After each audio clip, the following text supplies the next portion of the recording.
Shalom teman-teman, seperti biasa, kita akan memulai renungan kali ini dengan sebuah doa.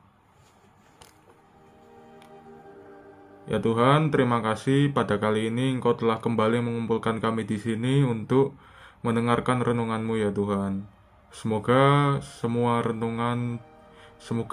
semua firman yang kami terima dapat bermanfaat bagi kami hari ini hingga selama-lamanya ya Tuhan. Terima kasih, kami berdoa dalam nama-Mu. Amin.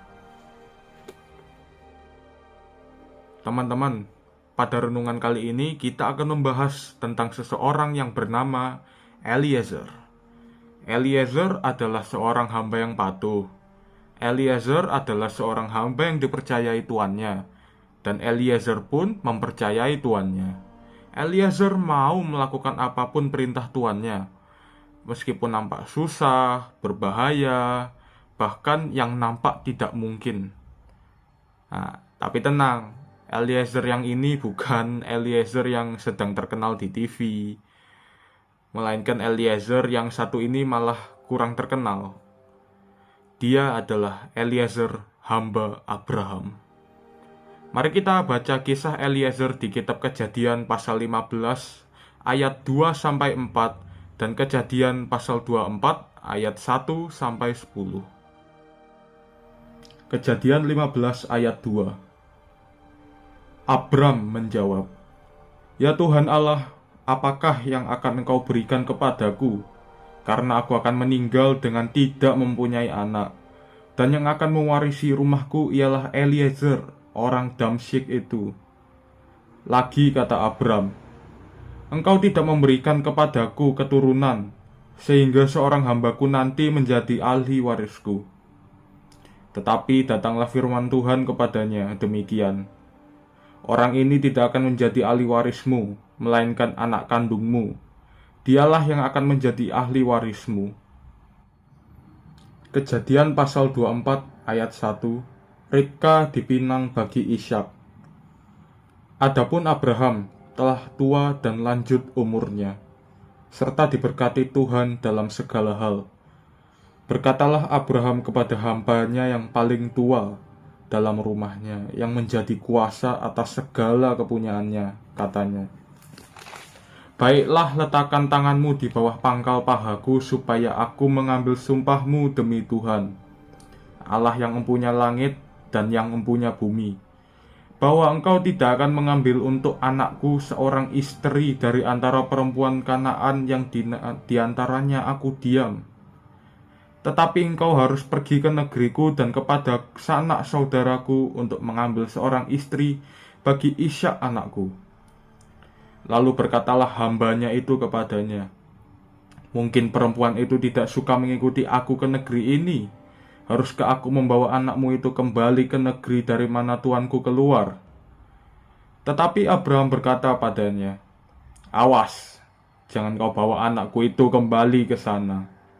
Tuhan, Allah yang empunya langit, yang telah memanggil aku dari rumah ayahku, serta dari negeri sanak saudaraku, dan yang telah berfirman kepadaku, serta yang bersumpah kepadaku, demikian, kepada keturunanmu lah akan kuberi negeri ini. Dialah juga akan mengutus malaikatnya berjalan di depanmu, sehingga engkau dapat mengambil seorang istri dari sana untuk anakku. Tetapi jika perempuan itu tidak mau mengikuti engkau, maka lepaslah engkau dari sumpahmu kepadaku ini. Hanya saja, janganlah anakku itu kau bawa kembali ke sana." Lalu hamba itu meletakkan tangannya di bawah pangkal paha Abraham tuannya dan bersumpah kepadanya tentang hal itu.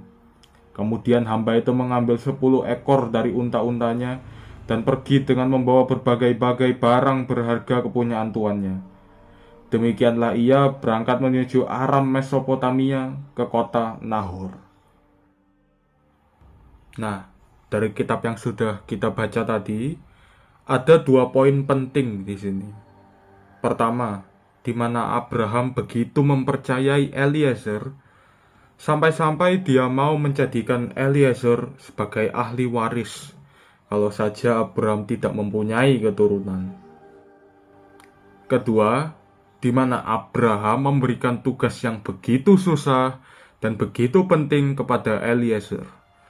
dan dia sanggup untuk melakukannya.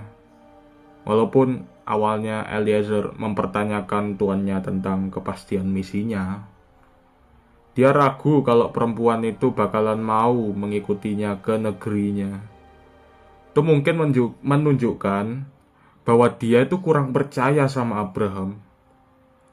Namun, di sisi lain, itu juga menunjukkan bahwa Eliezer adalah seorang yang teliti, juga berhati-hati. Eliezer ingin memastikan misi ini berjalan dengan lancar dan sukses. Dari sikap ketelitian dan kehati-hatiannya, itu malah membuat Eliezer malah lebih bisa dipercaya. Dari Eliezer, kita bisa belajar bahwa kepercayaan beda dengan keterpaksaan. Saat kita diberi tugas oleh seseorang, lalu kita langsung patuh saja melakukannya tanpa memikirkan dampak baik atau buruknya, itu bukan percaya, tapi takut. Kepercayaan adalah saat kita diberi tugas oleh seseorang, lalu kita pertimbangkan konsekuensinya. Apakah ini berdampak baik atau buruk? Baik bagi kita yang disuruh, dan juga orang yang menyuruh kita. Teman-teman, kepercayaan itu susah didapat. Ketika ada seseorang yang mempercayai kita, ada baiknya kita tidak mengkhianati mereka. Bagaikan Abraham percaya pada Eliezer, dan Eliezer percaya pada Abraham. Terima kasih sudah mendengarkan renungan kali ini. Sebagai penutup, marilah kita akhiri dengan doa.